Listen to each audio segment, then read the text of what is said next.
نبی اکرم صلی اللہ علیہ وسلم سے اس امت کو یہ حکم دیا کہ وہ ہر جمعہ سورۃ الکہف پڑھے، اور سورۃ الکہف میں شروعاتی نوجوانوں کے واقعے سے ہوتی ہے، تو جس کو میں عام زبان میں کہہ سکتا ہوں کہ اللہ کے رسول صلی اللہ علیہ وسلم نے ہمیں یہ حکم دیا اللہ کے حکم سے کہ نوجوانوں کے ایک واقعے کو تو ہر جمعہ یاد کیا جائے، نوجوانوں کے ایک واقعے کو تو ہر جمعہ یاد کیا جائے کہ وہ کیسی ایک جماعت تھی چھوٹی سی نوجوانوں کی جو اپنے رب پر ایمان لائی تھی، ہے نا؟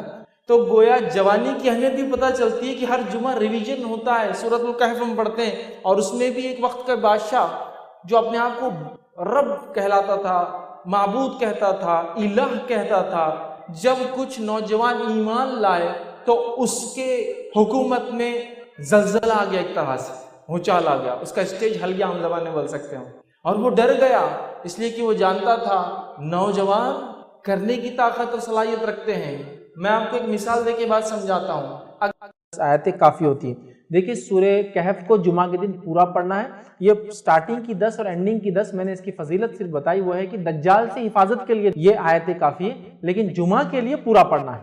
یہ دجال سے محفوظ رہنے کے لیے آپ یہ کر سکتے، لیکن جمعہ کے لیے آپ کو پورا جو ہے سورۃ الکہف پڑھنا ہے، کہ اس کے اندر 10 آگے کی 10 پیچھے کی نہیں، پورا سورۃ الکہف اس کے اندر آپ کو تلاوت کرنا ہے، جمعہ کے جہاں تک معاملہ کسی نے کرنا چاہیے۔ اب آئیے ایک اور فضیلت اس دن کی کیا ہے جس کا فائدہ ہم اٹھا سکتے ہیں، وہ حدیث اس طرح سے ہے، سنن نسائی اور مستدرک حاکم کی روایت ہے، نبی اکرم صلی اللہ علیہ وسلم فرمایا، ابو سعید خدری رضی اللہ عنہ اس حدیث کے راوی فرماتے کہتے ہیں، جو کوئی جمعہ کے دن سورۃ الکہف کی تلاوت کرے تو اللہ تعالیٰ اس کے لیے 2 جمعہ کے درمیان جو ہے نور روشن کر دے گا۔ جو کوئی جمعہ کے دن سورۃ الکہف کی تلاوت کرے تو اللہ 2 جمعوں کے درمیان اس کے لیے نور کو روشن کر دیتا ہے، اور لائٹ روشنی کبھی فائدہ مند چیز ہے، اس میں انسان کو دکھتا ہے، اور اندھیرا نقصان دہ اس لیے کہ اس میں آپ نہیں جانتے کیا آگے ہو سکتا، تو نور ہدایت آپ کے لیے کر دیتا ہے کہ 2 جمعہ کے بیچ میں یہ نور چمکتا رہتا ہے آپ کے لیے۔ کیا کرنا ہے اس دن؟ سورۃ الکہف کی تلاوت کرنا ہے پورے جمعہ میں۔ تو جمعہ کب چالو ہوتا ہے؟ جمعرات کی رات سے، تو وہاں سے لے کر تو دوسرے دن تک کبھی بھی کر سکتے، کوئی ضروری نہیں جمعے کی نماز سے پہلے، کوئی ضروری نہیں جمعے کی نماز کے بعد، کوئی ضروری نہیں جمعہ کے دن فجر کے بعد، آپ مغرب کے بعد سے لے کر جمعرات تھرسڈے گزر گیا، مغرب ہو گئی، وہاں سے لے کر سیکنڈ ڈے تک کر سکتے ہیں۔ ایک ساتھ بیٹھ کے کیجئے، یا ایک ساتھ نہیں ہو سکتے کسی وجہ سے تو توڑ کے کیجئے، انشاءاللہ کوئی مسئلہ نہیں کہ بھائی کچھ شروع کر دیا پھر بیچ میں ٹائم آ گیا نماز وغیرہ جا کے پھر آپ کا کنٹینیو کر لیا، ماشاءاللہ ایک ہاف این آور ہارڈلی زیادہ سے زیادہ ختم ہو گیا آپ کا سورۃ الکہف۔ ضرور پڑھے، اور سورۃ الکہف جب سب سے افضل اور سب سے عظیم دن میں پڑھنے کا حکم دیا جا رہا ہے تو میں آپ سے یہ کہوں گا سورۃ الکہف کی تفسیر پر بھی ذرا غور کرے کہ کیا وہ سندیش، کیا میسج اور کیا پیغام ہے سورت کے اندر کی سب سے عظیم اور سب سے افضل دن اس کو پڑھنے کا حکم دیا جا رہا ہے۔ جب آپ اس کو پڑھیں گے تو بہت ساری باتیں آپ کو پتہ چلیں گی۔ سورۃ الکہف کے اندر بہت سارے خزانے ہیں چھپے ہوئے، یاد رکھیے، جن کو آپ جب پڑھیں گے جمعہ کے اور سب سے افضل دن تو اس کو یاد رکھیں گے کہ یہ کیا ہے۔ اس کی پہلی 10 آیتوں کی صرف فضیلت یہ ہے اس سورۃ الکہف کی کہ جو اس کو تلاوت کرتا ہے کس سے محفوظ رہیں گا؟ دجال کے فتنے سے محفوظ رہیں گا۔ اور دجال کا فتنہ کیا ہے؟ صرف ایک روایت رکھتا ہوں اس تعلق سے کہ اللہ کے رسول صلی اللہ علیہ وسلم فرماتے ہیں نوح علیہ السلام سے لے کر تمام انبیاءوں نے مجھ سے پہلے تک، مطلب آپ صلی اللہ علیہ وسلم پہلے تک دجال کے فتنے سے اپنی قوم کو ڈرایا ہے۔ نوح علیہ السلام پہلے رسول انسانی طرف بھیجے گئے، ان سے لے کر تمام انبیاءوں نے کس سے ڈرایا اپنی قوم کو؟ دجال سے، اور دجال کے فتنے سے بڑا کوئی فتنہ نہیں ہوا ہے، اس لیے تمام انبیاء نے ڈرایا ہے۔ اور صحابہ کو جب اللہ کے رسول صلی اللہ علیہ وسلم نے بات بیان کی، صحابہ کانپنے لگے اور ڈر گئے، کیونکہ وہ جانتے تھے آخری نبی کے بعد اس کا آنا تو طے ہے، لیکن ڈرانا پہلے نبی سے چالو، پہلے رسول ڈرا رہے ہیں اپنی قوم کو دجال کے فتنے سے، کتنا ڈینجرس فتنہ، اس سے بچنا پہلی 10 آیتوں کی فضیلت۔ کچھ نہ کچھ تو پیغام ہے ان 10 آیتوں میں، کھولیے اس پیغام کو، جائیے اس کی تفسیر اور اس کی گہرائیوں میں، پھر پتہ چلے گا کیا اسٹرانگ میسج اللہ دے رہا ہے، کیا سگنلز پاس کی جا رہے روز قیامت جو سب سے بڑا فتنہ آنے والا ہے اس سے بچنا ہے۔ تو یہ ہے میرے طرف سے پیغام اور ہدایت، دیکھو، ڈیکوڈ کرو اس کے پیغاموں کو، ان میسیجز کو دیکھو، اس کی تفصیلات میں جاؤ، اس کی تشریح میں جاؤ، اس کی گہرائیوں میں جاؤ، اور اپنے آپ کو اور اپنے آنے والی نسلوں کو دجال کے فتنے سے، وہ دجال جو عظیم آنے والا ہے سب سے بڑا، اس کے علاوہ چھوٹے موٹے دجال تو انشاءاللہ یوں نکل جائیں گے۔ سب سے بڑے فتنے کا اس کے اندر حل ہے 10 آیتوں میں، ایک روایت میں کہ پہلی 10 آخری 10 کی بھی الفاظ ہے ایک حدیث کے اندر کہ آخری 10 بھی دجال کے فتنے سے نجات، سمجھا؟ سورۃ الکہف پڑھیے، نوجوانوں کے واقعے سے چالو ہوتی ہے جو اپنے رب پر ایمان لائے اور پھر وہ اپنی جانوں کو بچانے ایک گفا میں چھپ گئے، رب العزت نے ان کو نشانی بنا دی، جب اٹھے پتہ نہیں کتنے 100 سال بعد بادشاہ ختم ہو چکا تھا، لوگ ایمان لا چکے تھے، یہ ایمان لائے تھے، کوئی ایمان والا نہیں تھا، جب یہ اٹھے نیندوں سے تو سب ایمان والے تھے، لوگوں نے پہچان لیا، کہا اچھا تم تو وہ تمہارے قصے مشہور تھے، لوگ بولتے تھے کچھ نوجوان چلے گئے وہ تم پہچان لیا۔ پڑھیے سورت اس دن خاص کیا ہوتا ہے جب یہ پڑھ لیتے ہیں آپ تو ایک جمعہ سے دوسرے جمعہ ایک نور آپ کے لیے روشن کر دیا جاتا ہے۔ یہ سورۃ الکہف کی فضیلت ہے، خاص طور سے جمعہ کے دن پڑھے جانے کے لیے۔ ٹھیک ہے، آئیے توبہ اور استغفار کے فائدے کیا ہوتے ہیں؟ اگر انسان توبہ کرتا ہے، استغفار کرتا ہے تو کیا بینیفٹس اس کو ملتے ہیں اس چیز کے، وہ بھی ہم دیکھتے ہیں۔ چلیے آئیے، اللہ رب العزت سے جب ایک بندہ توبہ کرتا ہے، استغفار کرتا ہے تو بہت سارے دنیا کے فائدے اور بہت سارے آخرت کے فائدے اٹھاتا ہے۔ یہ فائدوں کو میں اس لیے رکھ رہا ہوں جس کو فضائل کہتے ہیں۔ یہ فضائل جاننے سے انشاءاللہ عزیز ہمارے دل میں ایک جذبہ پیدا ہوگا توبہ اور استغفار کا، اور نہ صرف ہم اپنے گناہوں پر توبہ اور استغفار کریں گے جو کہ ہم بھول چکے ہیں توبہ اور استغفار اپنے گناہوں پر بھی، بلکہ ہم گناہوں کے علاوہ بھی توبہ اور استغفار کو اپنے زندگی کا معمول بنا لیں گے انشاءاللہ۔ تو آئیے کچھ فضائل دیکھتے ہیں توبہ کے۔ پہلا فائدہ توبہ کا وہ یہ ہے کہ جو لوگ توبہ کرتے ہیں اللہ سے اس کی طرف پلٹ کے استغفار کرتے ہیں وہ اللہ کے محبوب ترین بندے ہیں، پسندیدہ لوگ ہیں۔ اور اللہ رب العزت قرآن میں فرماتا ہے سورہ بقرہ سورہ نمبر 2 آیت نمبر 222 میں اللہ فرماتا ہے اور کہتا ہے ان اللہ یحب التوابین ویحب المتطہرین، اللہ توبہ قبول کرنے والوں کو، رجوع کرنے والوں کو، گناہوں سے پلٹنے والوں کو اور پاکیزہ رہنے والوں کو، صاف ستھرے رہنے والوں کو پسند کرتا ہے۔ تو توبہ کرنے کا پہلا فائدہ اللہ کی محبت انسان کو حاصل ہوتی ہے اور اس کے محبوب بندوں میں اس کا شمار ہوتا ہے، اس لیے کہ اللہ محبوب کو رکھتا ہے، پسند کرتا ہے توبہ کرنے والوں۔ دوسرا فائدہ توبہ کرنے کا جو کہ انسان کو ملتا ہے وہ کیا ہے؟ اللہ اسے بخش دیتا ہے، توبہ کرنے والے کو اللہ بخش دیتا ہے، معاف کر دیتا ہے، اس کی خطاؤں کو درگزر کر دیتا ہے۔ اللہ رب العزت قرآن میں فرماتا ہے سورہ طٰہٰ سورہ نمبر 20 آیت نمبر 82 اللہ فرماتا ہے وَإِنِّي لَغَفَّارٌ لِمَن تَابَ وَآمَنَ وَعَمِلَ صَالِحًا ثُمَّ اهْتَدَىٰ۔ سن لیجئے کیا فرماتا اللہ کہ میں جو ہے لوگوں کو معاف کرتا ہوں، لمن تابا، جو میری طرف رجوع کرتا ہے، جو میرے سے توبہ کرتا ہے میں اسے معاف کرتا ہوں، لیکن کنڈیشنل ہے میری معافی۔ پہلی شرط معافی کے لیے وہ آمنا، وہ ایمان والا ہو، وہ عمل صالحا، اور پھر نیک کام کرے توبہ کرنے کے بعد۔ اس کا ہرگز معلوم مطلب یہ نہیں کہ توبہ کر لیا مطلب نیا اکاؤنٹ کھولنے کی اجازت مل گئی مجھے اب گناہ کرنے کی۔ توبہ کرتا ہے ایمان والا انسان اور پھر نیک کام کرتا ہے تو اللہ رب العزت فرماتا ہے وَإِنِّي لَغَفَّارٌ لِمَن تَابَ، کہ ان لوگوں کی میں توبہ قبول کرتا ہوں جو مجھ سے توبہ کرتے ہیں اور انہیں معاف کر دیتا ہوں، اور پھر وہ ایمان لائے اور نیک عمل پھر کرتے رہے اور اس معاملے پہ جم جائے، اس معاملے پر اڑ جائے۔ تیسرا فائدہ، چوتھا فائدہ اور پانچواں فائدہ، چونکہ ایک ہی حدیث میں آتا ہے اس لیے میں ایک ساتھ رکھوں گا۔ تیسرا فائدہ توبہ کا ہے اللہ غم سے نجات دیتا ہے، پریشانیوں سے نجات دیتا ہے، مشکلوں سے نجات دیتا ہے۔ چوتھا فائدہ تنگ دستی دور کرتا ہے۔ سبحان اللہ، ہم نے سوچا بھی نہیں تھا توبہ استغفار کا تعلق تنگ دستی سے بھی ہو سکتا ہے، یا توبہ استغفار کرنے سے رزق میں کشادگی بھی آ سکتی ہے، مال و دولت میں فراوانی بھی ہو سکتی ہے۔ اس لیے کہ توبہ کرنے کا ایک فائدہ ہے تنگ دستی سے اللہ نجات دیتا ہے۔ اور پانچواں فائدہ توبہ کا معلوم آپ کو کیا ہے؟ ایسی جگہ سے روزی دیتا ہے جہاں سے سوچا بھی نہیں ہوگا۔ تنگ دستی بھی دور ہوتی ہے، غم بھی دور ہوتے ہیں، اور ایسی جگہ سے روزی ملتی ہے، روزی سمجھتے ہیں نا آپ، رزق ملتا ہے جہاں سے سوچا بھی نہیں ہوگا، گمان بھی نہیں کیا ہوگا، فہم میں بھی نہیں لایا ہوگا اس نے۔ آئیے حدیث اس طرح سے ابو داؤد کی روایت ہے، تینوں فائدے ایک ہی حدیث میں آتے ہیں۔ پہلا، جو شخص استغفار کو لازم پکڑ لیتا ہے، استغفار کو اپنے نفس سے لازم کر لیتا ہے، پکڑتا ہے، تو اللہ تعالیٰ اس کے لیے ہر غم سے نجات کا راستہ نکالتا ہے۔ ہر غم، سمجھتے ہیں آپ؟ آج کون سا جو انسان ہے جو غم زدہ نہیں ہے، پریشان حال نہیں ہے؟ بتائیے مجھے، وہ کہہ سکتا ہے کہ مکمل طور 100% خوش ہوں؟ ہم تو ہر حال میں اللہ کا شکر تو ادا کرتے ہیں، لیکن کہیں نہ کہیں پریشانیاں ہیں ہمارے۔ پریشانیوں کا حل توبہ اور استغفار۔ ہم نے تو کبھی سوچا ہی نہیں تھا کہ غم کا علاج بھی استغفار ہو سکتا ہے۔ ہر غم سے اللہ نجات دیتا ہے استغفار کی بنیاد پہ، اس کی فضیلت یہ ہے۔ دوسرا، ہر تنگ دستی سے کشادگی کی طرف لے آتا ہے، ہر قسم کی غربت اور تنگ دستی سے نکال کے کشادگی کی طرف لاتا ہے۔ اور تیسرا، صرف تنگ دستی اور کشادگی سے، تنگ دستی سے نکال کے کشادگی کی طرف نہیں لاتا ہے، ایسی جگہ سے روزی دیتا ہے جہاں سے اس نے گمان بھی نہ کیا ہو، سوچا بھی نہ ہو۔ یاد رکھیں، سوچا بھی نہ ہو۔ کیا فائدے ہیں استغفار اور توبہ کے؟ روزی میں برکت، ایسی جگہ سے روزی جہاں سے سوچا نہ ہوگا، ہر غم سے نجات۔ کوئی کہتا میرے گھر میں بیماری ہے، میں غم زدہ ہوں، استغفار کی کثرت کی۔ کوئی کہہ رہا ہے مجھے تنگ دستی ہے، استغفار کی کثرت کی۔ کوئی کہہ رہا ہے مجھے جو مال و دولت کی کمی ہے، استغفار کی کثرت کیجیے تو صحیح، آپ دیکھیے اللہ کیسی رل پل دیتا ہے۔ اور کوئی کہے مال و دولت تو ہے برکت نہیں ہے، استغفار کیجیے، اس لیے کہ اللہ نے مال و دولت کی برکت چھین لی نا آپ کی۔ رزق میں اضافہ کہاں ہو رہا ہے؟ مال تو تعداد کوانٹٹی وائز بہت ہے، لیکن دل کہاں سکون میں ہے؟ استغفار نہیں کر رہے ہیں۔ استغفار کی کثرت کیجیے، استغفار کی کثرت کیجیے، استغفار کو معمول بنا لیجیے۔ 3 عظیم فائدے ایک ہی حدیث میں آ رہا ہے استغفار کے: غم سے نجات، تنگ دستی سے کشادگی کی طرف، اور ایسی جگہ سے روزی دیتا ہے جہاں سے سوچا بھی نہیں۔ اسی طرح غم سے نجات کے تعلق سے چھوٹا سا واقعہ رکھ دیتا ہوں صرف آپ کے سامنے، چونکہ ہمارے حالت میں ایسے واقعات ہوتے ہیں، ہمارے ماحول میں اس لیے رکھ رہا ہوں کہ نبی اکرم صلی اللہ علیہ وسلم کے پاس ایک صحابہ اور ایک صحابی آئے جن کے بیٹے کو گرفتار دشمنوں نے پکڑ لیا، اور نہ صرف پکڑا، خبر ملی کہ بہت مضبوط زنجیروں کے اندر اس کے پیر باندھ دیے۔ وہ آئے اور کہا اللہ کے رسول صلی اللہ علیہ وسلم، دشمنوں نے جو ہے ہمارے بچے کو پکڑ لیا ہے، آپ کچھ بتائیے کیا کیا جائے، کیا کرا جائے کہ ہمارا جو ہے بچہ واپس آ جائے، میرا بیٹا جو ہے واپس آ جائے، وہ ماں اور باپ دونوں آئے۔ اللہ کے رسول صلی اللہ علیہ وسلم نے کہا استغفار کی کثرت کرو، استغفار کرو۔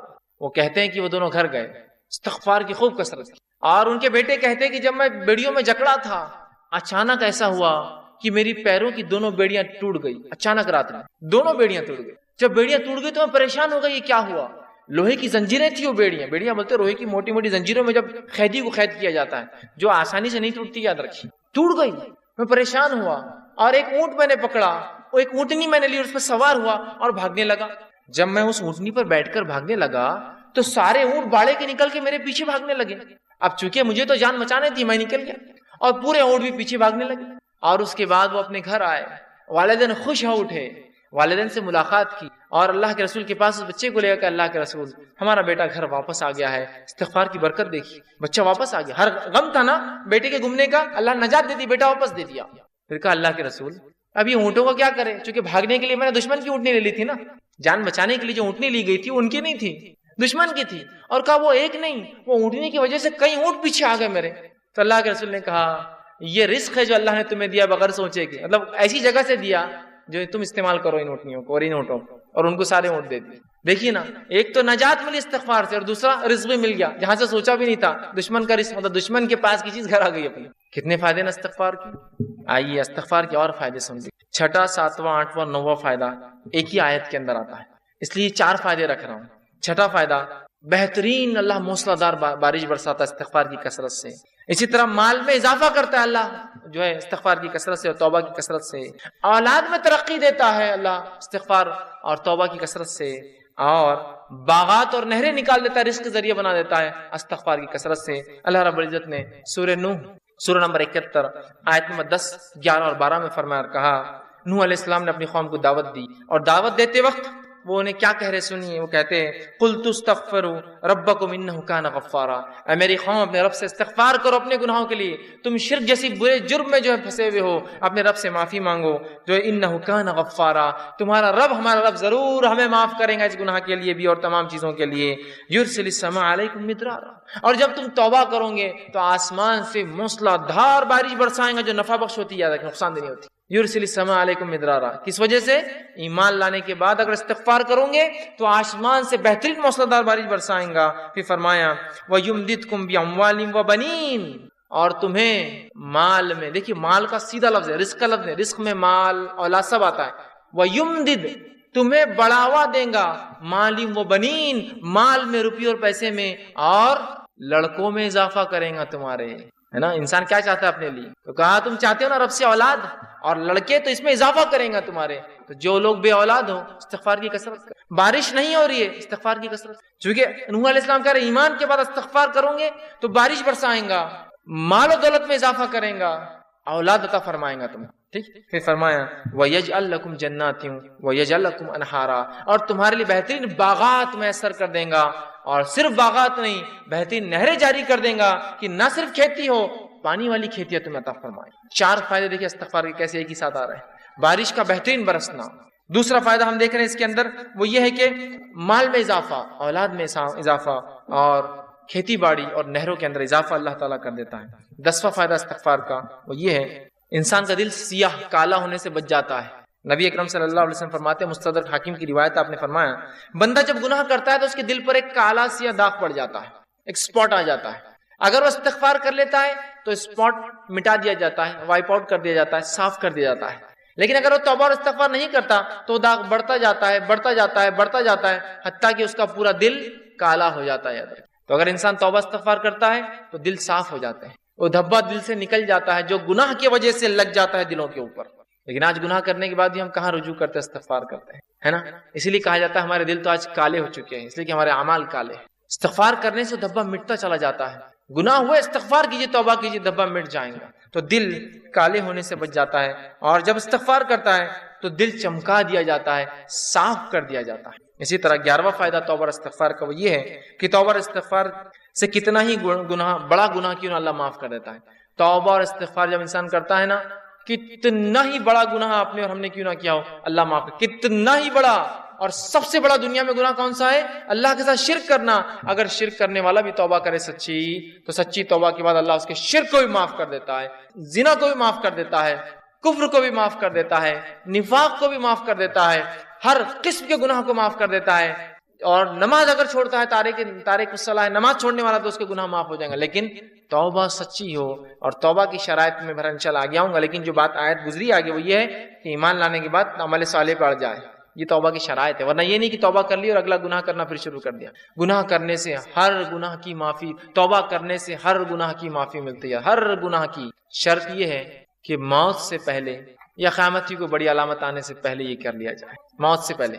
اس لیے کہ آپ نے حدیث فرمایا جب خرخراہٹ کی آواز گلے میں شروع ہوتی نا، نزات کی حالت، موت سے قریب خر آواز آتی ہے گلے سے، انسان مرنے کے قریب ہوتا ہے، تو تب کی گئی توبہ قبول نہیں ہوتی ہے. جیسے کہ فرعون نے بھی توبہ کی تھی جب وہ غرق ہو رہا تھا، صحیح بخاری کی روایت، غرق ہو رہا تھا، موت دیکھ چکا تھا، توبہ کی، اللہ نے توبہ قبول نہیں کی اور ڈوب کو مارا گیا. کیونکہ ڈوبتے وقت کہا میں ایمان لایا موسیٰ اور ہارون کے رب پر، کام نہیں آئی لیکن توبہ. تو اس سے پہلے کہ موت آئے توبہ کر لے، یا کوئی علامت آ جائے قیامت کی، توبہ ضروری یاد رکھے. ہر گناہ کی توبہ اللہ معاف کرتا ہے، لیکن زندگی میں یاد رکھیں مرنے سے پہلے اور نجات کی حالت، مطلب مرنے کے بعد اور نجات کی حالت سے پہلے اگر توبہ نہ ہوئی تو پھر توبہ کی گنجائش نہیں. جو گناہ ہم سے ہوا ہو، کتنا ہی بڑا کیوں نہ ہو، سچی توبہ اپنے رب سے کیجیے. یاد رکھیے توبہ تو نصوحہ کیجیے، انشاءاللہ عزیز ہمارا رب کو ہم پائیں گے کہ وہ ہر گناہ کو معاف کرتا ہے. آئیے 12واں فائدہ، سچی توبہ کرنے سے ایک ایسا عظیم فائدہ ہے، سنیے. سچی توبہ کرنے سے اللہ گناہوں کو بھی نیکی میں تبدیل کر دیتا ہے. سبحان اللہ. ایسا کہیں ہوتا ہے کسی کا آپ نے نقصان کیا، نقصان کرنے کے بعد معافی مانگی اور اس نے اتنے نقصان کے بدلے آپ کو کچھ عطا کر دیا. ہوتا یہ کہ معافی دے دے تو بڑی بات ہے، نہیں تو چیز بھر کی بھی دینا پڑتی، معافی مانگنا پڑتی، زندگی بھر کی دشمنی بھی رہتی. باقی گناہوں کو نیکی میں تبدیل کرنے اگر توبہ سچی ہو تو نبی اکرم صلی اللہ علیہ وسلم کے پاس ایک ایسا قبیلہ آیا عرب کا جو لوٹ مار کرتا تھا، راستوں مسافروں کو لوٹتا تھا، اور وہی ان کے انکم کا ذریعہ تھا. خون قرابہ، قتل، غارت گری، شرک اور کفر اور لوٹ مار. وائے کہ اللہ کے رسول، کیا ہماری توبہ ہے؟ اللہ ہم اگر توبہ کرنا چاہتے ہیں کہ ہماری توبہ ہے جو اتنے گناہ ہم زندگی میں کر چکے ہیں، اور آج کون سا ایسا انسان ہے دنیا میں جو معافی نہیں چاہتا اپنے گناہوں کے لیے؟ راستہ یہ ہے معافی کا، راستہ یہ ہے معافی کا. ہر انسان چاہتا ہے اسے گناہ معاف ہو، ہر انسان ریپینٹ کرنا چاہتا ہے، توبہ کرنا چاہتا ہے، استغفار کرنا چاہتا ہے اپنے رب سے. یہ ہے طریقہ توبہ. تو کہا ہماری کوئی توبہ ہے؟ اللہ رب العزت نے ایک پوری طویل آیت نازل کی کہ وہ لوگ جو کفر کرتے ہیں، قتل کرتے ہیں، ٹھیک ہے، اور جو ہے اسی میں جو ہے کفر اور شرک اور قتل و غارت گری میں ان کی موت آ جاتی ہے، تو اللہ ان سے عذاب کو نہیں ہٹائیں گا. لیکن آگے فرمایا جو کہ جو ہے آیت اس طرح سے اللہ فرماتا ہے الا من تاب وعمل عملا صالحا فاولئک یبدل اللہ سیئاتہم حسنات وکان اللہ غفورا رحیما. اللہ نے فرمایا الا من تاب، ان گناہوں کے بعد اگر کوئی توبہ کر لے، شرک کیا تھا، قتل کیا تھا، جو کچھ کیا تھا، اگر توبہ کر لے، وآمنا، اور پہلی شرط ایمان لائے، اور الحمدللہ ہم تو مسلمان ہیں تو ایمان والے ہم ہیں ہی. اس کے بعد دوسری شرط وعمل عملا صالحا، اور اس کے بعد نیک کام شروع کر دے، عمل صالحا فاولئک، تو اللہ پھر اس عمل کے بدلے کی ایمان والا ہے، سچی توبہ کیا، اولئک یبدل اللہ سیئاتہم، تو اللہ بدل دیں گا ان کے گناہوں کو حسنات، نیکیوں کے اندر. سبحان اللہ. اور آگے فرمایا وکان اللہ غفور الرحیم، اور اللہ تعالیٰ تو معاف کرنے والا اور رحم کرنے والا ہے. تو گناہ بھی نیکی میں تبدیل ہو سکتے ہیں اگر سچی توبہ انسان کی ہو. اسی طرح ابن ماجہ کی روایت ہے، آپ صلی اللہ علیہ وسلم فرماتے کہتے ہیں اگر تم اس قدر گناہ کرو کہ تمہارے گناہ آسمان تک پہنچ جائے. لیکن ان حدیثوں کو بالکل رائٹ کانٹیکسٹ میں لیجیے، بالکل صحیح معنوں میں لیجیے. یہ حدیث دلیل نہیں ہے گناہ کرنے کی، جو ہو جاتے اس کی معافی کی دلیل ہے. یاد رکھیں رائٹ کانٹیکسٹ.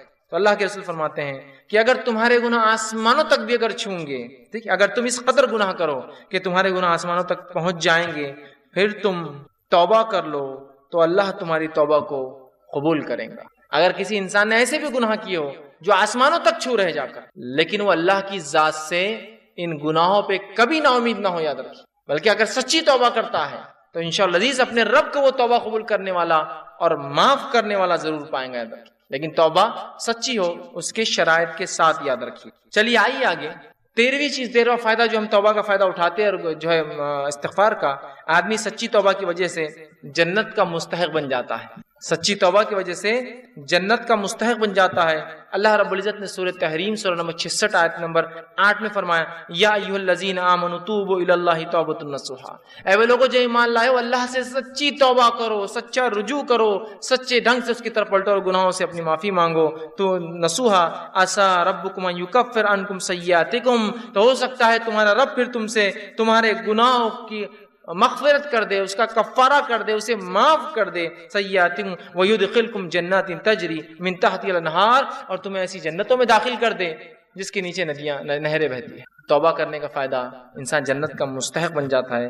14واں اور آخری فائدہ جو آج میں رکھوں گا توبہ کا، وہ یہ ہے، جب انسان سچی توبہ کرتا ہے، سچے طور سے ندامت ہوتا ہے، توبہ کرتا ہے، تو جو ہے اللہ رب العزت جو ہے اس سے خوش ہوتا ہے۔ انسان جب توبہ کرتا ہے تو اللہ خوش ہوتا ہے، ناراض نہیں ہوتا۔ ہاں، ناراض تو ان سے ہوتا ہے جو گناہ کرے اور اڑ جائے اس پر، لیکن جو توبہ کرتے ہیں اللہ خوش ہوتا ہے۔